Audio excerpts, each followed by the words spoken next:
Hello viewers, welcome to Khushi baby vlogs. Food for soul, flavour for senses.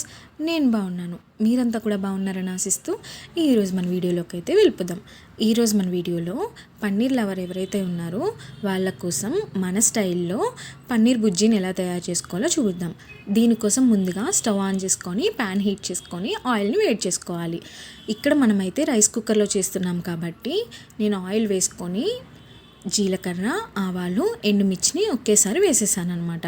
So stove మీద చేసే వాళ్ళు ఎవరైతే ఉన్నారో వాళ్ళు 1 by 1 వేస్తూ కొంచెం 1 by 1 వేసుకుంటూ ఉంటే సరిపోతుంది.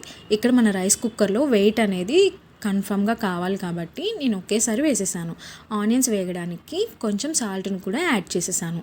సాల్ట్ అనేది చూసి వేసుకోవడం మంచిది. సో ఆనియన్స్ వేగిన తర్వాత 2 టమాటాలు, పచ్చిమిర్చిని కూడా బాగా చిన్న ముక్కలుగా తరుక్కొని వేసుకోవాలి.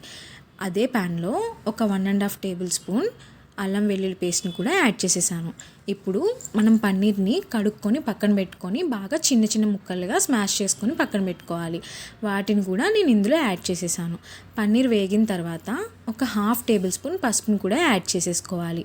అలాగే ఒక 1.5 టేబుల్ స్పూన్ చిల్లీ పౌడర్ని కూడా ఇందులో మనం యాడ్ చేసేయాలి.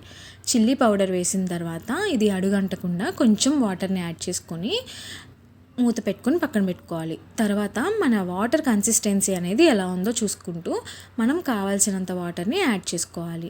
వాటర్ అనేది కొంచెం మగ్గడం స్టార్ట్ అయినప్పుడు మనం హోమ్ మేడ్ గరం మసాలా ఏదైతే ఉందో దాన్ని యాడ్ చేసుకోవచ్చు. లేదంటే మీ దగ్గర ఏదైతే అవైలబుల్గా ఉందో ఆ గరం మసాలా అనేది యాడ్ చేసుకోవచ్చు.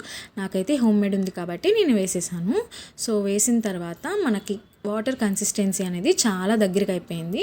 నాకు కావాల్సిన విధంగా కర్రీ అయితే ప్రిపేర్ అయిపోయింది. సో దీన్ని నేనైతే మా హాస్టల్లో ఇచ్చిన చపాతీతో సర్వ్ చేసుకొని తిన్నాను అనమాట. నాకైతే ఈ పన్నీర్ బుర్జీ అనేది చపాతీలోకి చాలా అంటే చాలా బాగుంది. ఇది మీరు రైస్లోనైనా తినొచ్చు, చపాతీలోనైనా తినొచ్చు. వెజ్ లవర్స్ ఎవరైతే ఉన్నారో వాళ్ళు ఒక్కసారి ఈ పన్నీర్ బుర్జీ అనేది నా స్టైల్లో ట్రై చేసి ఎలా ఉందో నాకు కామెంట్ రూపంలో తెలియచేయండి. ఈ వీడియో మీకు నచ్చినట్లయితే లైక్ చేసి షేర్ చేయండి.